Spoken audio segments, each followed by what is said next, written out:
Is Donald Trump's war on Iran severely eroding the U.S. military might? Is Trump's Iran gamble draining the American military of its war-fighting edge? Will the American military not be strong enough to counter China after the Iran war? The U.S. military has expended high-value munitions on an unprecedented scale in the Iran war, rapidly drawing down stocks of the very weapons it would need in any major conflict in the future. This raises serious questions about the implications of the Iran war for the U.S. war-fighting capabilities in the future, and whether Washington can sustain another large-scale confrontation if one breaks out soon. Iran's air defense has sharply limited the ability of U.S. aircraft to operate deep inside its territory, forcing American planners to think twice before sending manned jets into heavily defended airspace.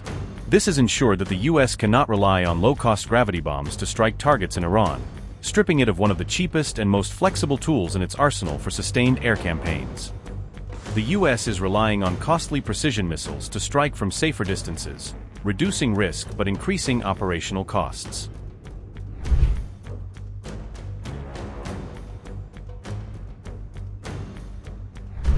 Analysts say the U.S. launched attacks on more than 6,000 targets in the first 10 days of the war, a pace that highlights just how intense and resource-heavy this conflict has become.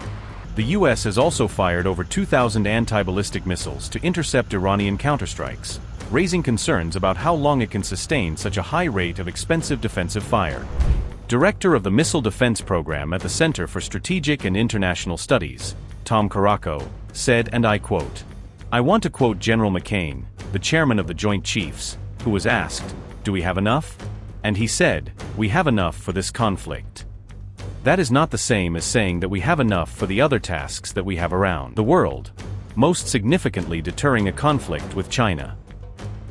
And so we have now cut in very substantially to our total inventory of missile defense interceptors.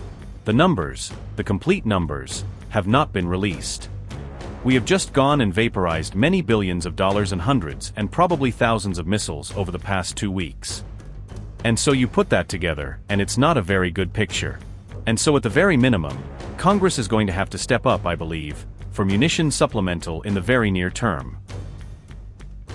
The depletion of Aegis, THAAD, Patriot and Tomahawk systems comes at a time when the Pentagon's budget is already under severe strain, squeezing the resources available for both current operations and future plans.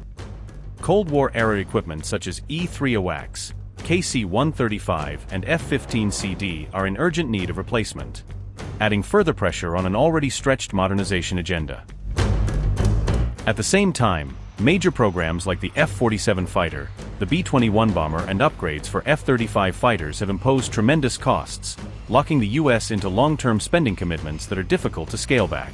This may force the U.S. to choose between replenishing its depleted stockpiles and funding these costly new programs, a trade-off that could shape the balance of American military power for years to come.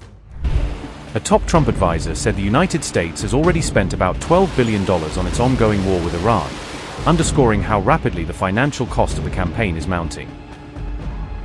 That figure was disclosed by Kevin Hassett during an interview on CBS's Face the Nation, where he discussed both the military campaign and its broader economic implications.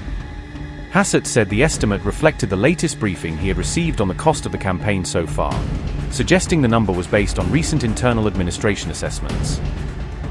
CBS also said that more than $5 billion worth of munitions alone had been used during the early phase of the war, highlighting how expensive the opening strikes were even before broader operational costs were counted. Hassett did not dispute that estimate and instead argued that the wider economic effect remained manageable for now, saying the administration believed it still had the resources it needed. He also argued that markets were already anticipating a decline in energy prices once regional tensions begin to ease and shipping routes stabilize. Those remarks stand in contrast to mounting concern among U.S. consumers and policymakers over rising fuel and energy prices linked to the conflict and the disruption around Hormuz.